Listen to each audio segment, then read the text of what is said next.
आप सबको स्वागत है सोलो लेवलिंग के एक और नए एपिसोड में। और आज मैं आप सबको एक्सप्लेन करने वाला हूँ सोलो लेवलिंग का सीजन 3 का एपिसोड 6। तो हम सबने पहले के एपिसोड में ये देखा था कि संग डीमन क्रिस्टल के अंदर आ जाता है और वो 18 फ्लोर के अंदर 2 दिन से फंसा हुआ होता है, क्योंकि उस जगह में बहुत पावरफुल डीमन होते हैं जो संग की शैडो को इजिली मार रहे होते हैं। और इसलिए फाइट करने के लिए संग को खुद ही उतरना पड़ता है मैदान में उनसे फाइट करने के लिए। लेकिन यहाँ संग इजिली सारे डीमन को मार देता है और वहाँ बस एक ही डीमन बचता है। और अब इसके आगे और एपिसोड की स्टार्टिंग में ही वो डीमन संग के ऊपर लगातार अटैक कर रहा होता है, लेकिन संग उसके अटैक को इजिली डॉज कर लेता है और संग उससे थोड़ा सा पीछे आ जाता है। और मनी मनी ये कहता है कि इसने मेरे फोरहेड और नेक और हार्ट में अटैक किया है और ये बस मेरे वाइटल पॉइंट में अटैक करने की कोशिश कर रहा है। और इस जगह में संग ने 6 डीमन की कैटेगरी देखी है। तो सबसे पहले आता है लो रैंकिंग का डीमन जो डी क्लास हंटर के पावर के बराबर का होता है। और इसके बाद आता है मिड रैंकिंग का डीमन जो सी क्लास हंटर के बराबर का होता है। और इसके बाद आता है हाई रैंकिंग का डीमन जो बी क्लास हंटर के पावर के बराबर का होता है। और जो टॉप रैंकिंग के डीमन होते हैं वो ए क्लास हंटर के बराबर के होते हैं। और इसके बाद आते हैं डीमन लॉर्ड और डीमन नाइट जो ए प्लस हंटर के लेवल के होते हैं। और आखिरी में आते हैं डीमन लॉर्ड जो एक एस क्लास हंटर जितनी पावर को होल्ड करते हैं। और यहाँ वो नोबल डीमन संग के ऊपर अपने स्वॉर्ड से अटैक करता है, लेकिन संग उसकी स्वॉर्ड को ही तोड़ देता है। और उसके बाद संग उसकी फेस को ग्रैब करता है और यहाँ संग डायरेक्टली उसे अपने डैगर से मारने वाला होता है, लेकिन वो डीमन ये कहती है कि मैं हार मानती हूँ। और ये सुनने के बाद संग रुक जाता है और यहाँ संग मनी मनी ये सोचता है कि ये बहुत ज्यादा वियर्ड है कि मैं ऐसे डीमन से मिलते जा रहा हूँ जो इंसान की लैंग्वेज जानते हैं। और यहाँ संग को उस डीमन की वॉइस को सुन के ये रियलाइज होता है कि ये डीमन एक लड़की है। और इसलिए संग उसके हेलमेट को बाहर निकाल के ये चेक करता है कि वो लड़की है कि नहीं। लेकिन हेलमेट निकालने के बाद ये पता चलता है कि वो लड़की होती है।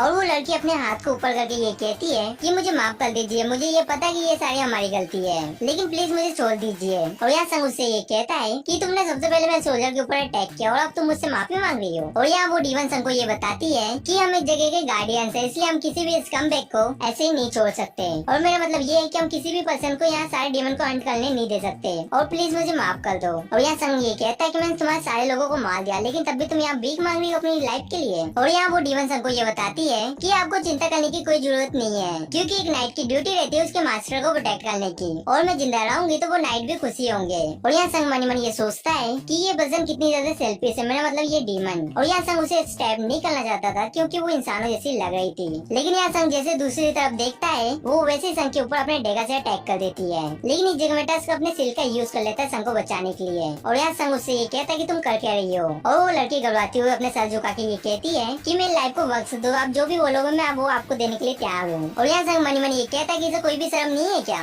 और इसके बाद संग उससे ये पूछता है कि क्या तुम मुझे एंट्री परमिट दे सकती हो। और यहाँ टस्क अपनी लिमिटेशन एबिलिटी का यूज करके उस लड़की को हवा में उठा देता है। और वो लड़की संग को ये कहती है कि मेरे क्लैन के पास एंट्री परमिट है और आप मुझे उस जगह में ले जाओगे तो मैं आपको परमिट दे दूंगी। और यहाँ संग मनी मनी ये कहता है कि यहाँ की डीमन परमिट को गाइड कर रहे हैं। और यहाँ संग ये कहता है कि इसलिए मुझे परमिट अभी तक नहीं मिला है। और यहाँ वो लड़की ये कहती है कि मैं सारी जगह के परमिट को जानती हूँ कि वो कौन सी जगह में है, और अगर आप मुझे और मेरे क्लैन को छोड़ देते हैं तो मैं आपको वहाँ के लिए गाइड कर सकती हूँ। और यहाँ संग को ये ऑफर अच्छा तो लगता है, लेकिन इस संग ये सोचता है कि क्या मुझे इसके ऊपर ट्रस्ट करना चाहिए। और संग उस लड़की के एकदम पास आ जाता है, जिसकी वजह से वो लड़की ब्लश करने लगती है। और संग उसकी आंखों में देखते हुए ये कहता है कि क्या मैं तुम्हारे ऊपर ट्रस्ट कर सकता हूँ। और वो लड़की संग का ऑरा देख के बहुत ज्यादा डर जाती है और कहती है कि मैं झूठ नहीं बोल रही हूँ। और यहाँ संग की ब्लड लेस एबिलिटी भी एक्टिवेट हो जाती है और संग को देख के वो लड़की बहुत ज्यादा डरी हुई होती है। और यहाँ संग ये कहता है कि ठीक है और तुम मुझे वो परमिट दे देती हो तो मैं तुम्हारे क्लैन को छोड़ दूंगा। और यहाँ टैक्स भी उसे नीचे उतार देता है और वो लड़की थैंक यू कहती है संग को। और यहाँ संग कहता है कि उससे पहले मुझे ये बताओ कि तुम सब हो कौन। और उसके बाद हमें जापान के उसे आइलैंड में ले जाया जाता है जहाँ हमने एंड मॉन्स्टर को देखा था, और वही एंड मॉन्स्टर उस टाउन में घूम रहा होता है।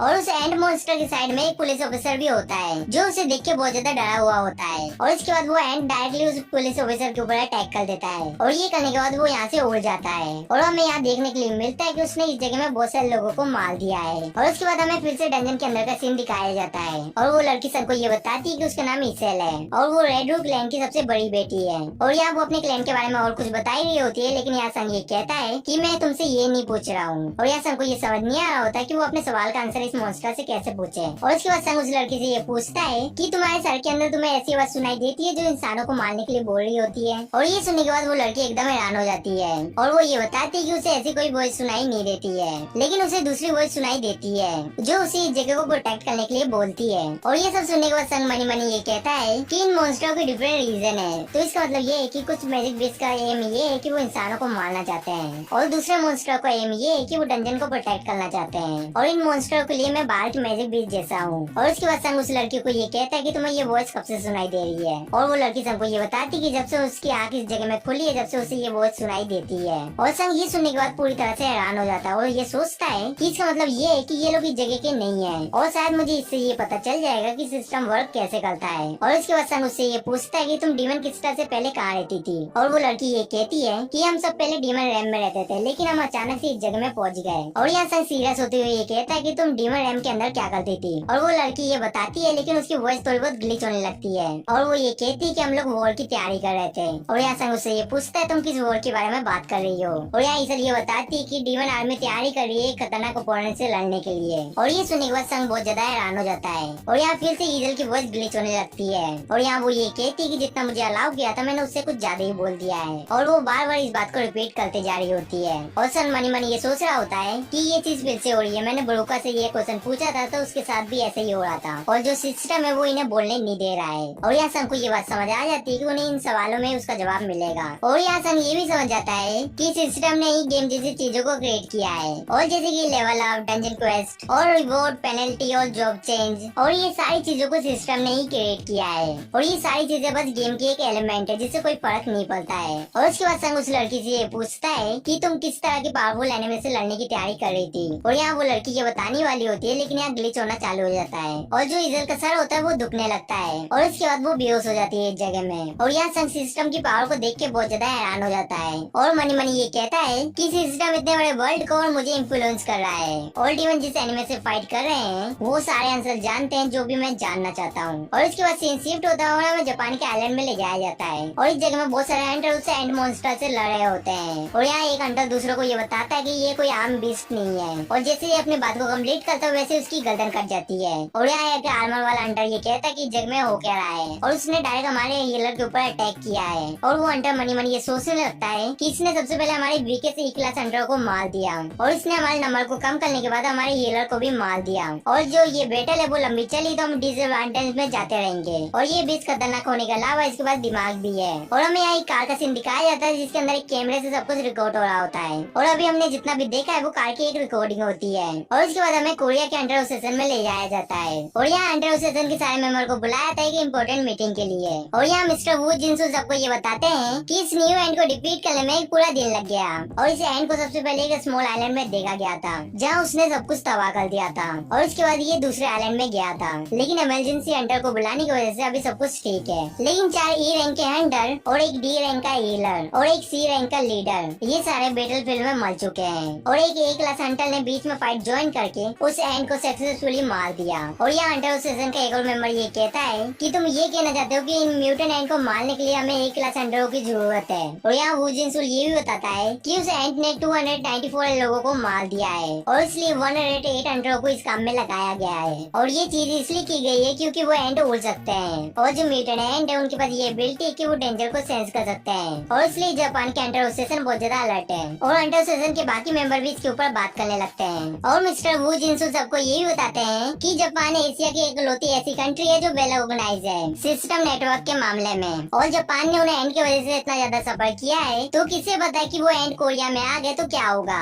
और इसके बाद चेयरमैन गो ये कहते हैं कि जापान की तरह हमारी कंट्री में भी छोटे छोटे आइलैंड है लेकिन हम इतने केपेबल नहीं कि हम सारे आइलैंड को एक साथ मॉनिटर कर पाए। और जेजू आइलैंड के 150 किलोमीटर आइलैंड में एक अटैक हुआ है और फैक्ट ये है कि अब ये एंड उड़ भी सकते हैं तो इसका मतलब ये है कि ये एंड कहीं भी जा सकते हैं और अगर उन लोगों ने अपने कोर्स को चेंज कर दिया तो वो नॉर्थ रीजन में भी पहुंच जाएंगे। और सबसे बड़ी दिक्कत ये है कि हम जापान जैसे सारे आइलैंड में एक हंटर को नहीं भेज सकते क्योंकि हमारे पास मेन पावर की कमी है और हमने लो रैंकिंग के हंटर को जग में भेजा तो वो लोग बस एंड का खाना बन जाएंगे। और यहाँ मीटिंग खत्म हो जाती है लेकिन चेयरमैन बहुत ज्यादा टेंशन में थे और वो ये सोचते कि उन्हें किससे मदद मांगनी चाहिए और इसलिए वो चाइना और रशिया से मदद मांगने के लिए सोचते हैं क्योंकि चाइना और रशिया के पास बहुत सारे अच्छे हंटर हैं लेकिन उनकी कंट्री भी बड़ी है जिन्हें उन्हें प्रोटेक्ट करना होगा। लेकिन यहाँ चेयरमैन यूएस की मदद मांगने के लिए सोचते हैं लेकिन जब पहले एस रैंक का गेट अपेयर हुआ था तभी उन लोगों ने मदद करने के लिए मना कर दिया था। और यहाँ चेयरमैन ये सब सोच के बहुत ज्यादा परेशान हो रहे होते हैं लेकिन पीछे से मिस्टर वू चेयरमैन को आवाज लगाते हैं और यहाँ चेयरमैन मिस्टर वू को ये कहते हैं कि मैं तुम्हारी मदद कैसे कर सकता हूँ जिसमें मिस्टर वू चेयरमैन के कान में ये कहते हैं कि मैंने ये बात मीटिंग में नहीं बताई थी लेकिन हमें किसी ने सीक्रेटली कांटेक्ट किया है। और यहाँ चेयरमैन ये पूछते हैं कि वो कौन है और मिस्टर वू ये बताते हैं कि वो आंगडोंग सो है और हमें ये बताया गया कि वो जीजू आइलैंड के रेड में पार्ट लेना चाहता है। और ये सुन के चेयरमैन भी हैरान हो जाते हैं और इसके बाद चेयरमैन ये कहते हैं कि उसकी अटेंशन एकदम क्लियर है। और यहाँ मिस्टर वू चेयरमैन को ये बताता है कि उसका टारगेट संजन वू है। और यहाँ चेयरमैन मिस्टर वू से ये पूछते हैं कि तुमने उसे संभाला कैसे है। और यहाँ मिस्टर वू ये बताते कि मैंने उसकी रिक्वेस्ट को डिनाई कर दिया है और इसलिए वो पिछली बार जैसा कोरिया के अंदर नहीं आ सकता। वो जिनसुल चेयरमैन को ये भी बताता है कि सर हमें दूसरे हंटरों ने भी कांटेक्ट किया है। और ये सुन के चेयरमैन हैरान हो जाते हैं और वो पूछते कि और कौन है। और यहाँ मिस्टर वू ये बताते कि ये कॉल यूएस के नेशनल हंटर की तरफ से था। और वो ये भी कहता है कि सर प्लीज आप मेरे साथ चलो, मैं आपको उससे इंट्रोड्यूस कराता हूँ। और उसके बाद हमें डंजन के अंदर का सीन दिखाया जाता है जहाँ ईसल की आँख खुल जाती है और वो मनी मनी ये सोचती है कि उसे नींद कब आ गई। और यहाँ संग भी उससे ये कहता है कि तुम जाग चुके हो। और वो ये भी कहता है कि देखने से ऐसा नहीं लग रहा है कि डीमन एक दूसरे से फ्रेंडली है। और संग दूसरी तरफ हाथ दिखाते हुए कहता है कि इन लोगों ने तुम्हारे ऊपर अटैक किया था। और यहाँ ईसल हैरान होती हुई कहती है कि जब मैं सो रही थी क्या तुमने उस टाइम मुझे प्रोटेक्ट किया है। और ये सब जानने के बाद वो अपने घुटनों में आके ये कहती है कि मेरी जान बचाने के लिए शुक्रिया। और वो ये भी बताती है कि जो डीमन इंटेलिजेंट नहीं होते हैं वो इंटेलिजेंट डीमन को अपना फ्रेंड कंसीडर नहीं करते हैं। लेकिन यहाँ संग डायरेक्टली ये पूछता है कि परमिट के बाद जाने में कितना ज्यादा टाइम लगने वाला है। और उसके बाद हमें डीमन क्रिस्टल का सीन दिखाया जाता है और उसके बाद संग डीमन क्रिस्टल के अंदर आ जाता है ईसल के साथ। और यहाँ संग मनी मनी ये सोच रहा होता है कि डीमन क्रिस्टल के अंदर डीमन क्रिस्टल है। और यहाँ ईसल गार्ड से ये पूछती है कि उसके फादर कहाँ हैं। और वो गार्ड ये बताता है कि लेडी वो थ्रोन रूम में है। और वो गार्ड ये भी पूछता है कि आपके पीछे कौन है। और यहाँ ईसल ये उसे बताती है कि ये उसका इम्पोर्टेंट गेस्ट है इसलिए उसकी रिस्पेक्ट करना। और उसके बाद ये लोग थ्रोन रूम में आ जाते हैं। और यहाँ ईसल अपने फादर को ये कहती है कि मैं अपने साथ किसी को लेके आई हूँ। और यहाँ संग मनी मनी सोच रहा होता है कि ये थ्रोन रूम। और वो ये भी कहता है कि अगर मैंने इन लोगों से फाइट की होती तो मुझे इस जगह में आना पड़ता बॉस फाइट के लिए। और यहाँ एलेक्स का फादर ये कहता है कि तुमने ऐसा क्यों कर दिया और ये तुम्हारे साथ कौन है। और यहाँ ईसल अपने फादर को ये बताती है कि वो उसका गेस्ट है। लेकिन उसका फादर चिल्लाते हुए ये कहता है कि ऐसे कौन से गेस्ट होते हैं जो एक पूरे आर्मी को अपने साथ लेके आते हैं। और ये सुन के ईसल एकदम हैरान हो जाती है। और यहाँ ईसल के फादर ये कहते हैं कि तुम इनको देखने के केपेबल नहीं हो क्या। और इस पर्सन की शैडो में बहुत ज्यादा सोल्जर छुपे हुए हैं। और यहाँ संग मनी मनी ये कहता है कि इसके जो सेंस है वो बहुत ज्यादा शार्प है। और यहाँ ईसल के फादर ये कहते हैं कि तुम्हारी हिम्मत कैसी हुई मेरे घर में आर्मी लेके आने की। और यहाँ चारों तरफ से गार्ड संग को घेर लेते हैं। और यहाँ संग ईसल के फादर को ये कहता है कि मैंने ईसल से ये प्रॉमिस किया है कि वो मुझे परमिट दे देगी तो मैं इस प्लेस को छोड़ दूंगा। और ये सुन के ईसल के फादर बहुत ज्यादा घबरा जाते हैं। और वो मनी मनी ये कहते हैं कि 2 दिनों से कोई डीमनों को बहुत तेजी से मार रहा है और इसी ने वोल्केनो और म्यूस को मारा है, इसलिए हमारे पास कोई भी चांस नहीं है इसे डिफीट करने का। और यहाँ ईसल का फादर अपने आप को संभालते हुए ये कहता है कि तुम्हें बस एंट्री परमिट चाहिए ना। लेकिन यहाँ संग कहता है कि मेरी एक रिक्वेस्ट है। और यहाँ संग ईसल के कंधे में हाथ रख के ये कहता है कि मैं इसे कुछ टाइम के लिए चाहता हूँ। और यहाँ संग मनी मनी ये सोच रहा होता है कि ईसल ने ये बोला था कि उसे ये पता है कि सारे परमिट कौन सी जगह में है और उन सब परमिट को ढूंढने के लिए मुझे ईसल की मदद चाहिए रहेगी। और यहाँ संग के इतने क्लोज आने की वजह से ईसल बहुत ज्यादा ब्लेस कर रही होती है। लेकिन यहाँ संग ये देखता है कि ईसल के फादर बहुत ज्यादा गुस्से में होते हैं। और यहाँ संग हाथ हटाते हुए मनी मनी ये कहता है कि शायद मैंने कुछ गलत कह दिया है। और ये एपिसोड यहीं पे खत्म होता है। और अभी तक आपने वीडियो को लाइक और चैनल को सब्सक्राइब नहीं किया है तो वीडियो को लाइक करके चैनल को सब्सक्राइब कर लो। और जाने से पहले आर्या वीर को एक बहुत बड़ा शाउट आउट। और हम सब मिलेंगे किसी नेक्स्ट वीडियो में। सायोनारा।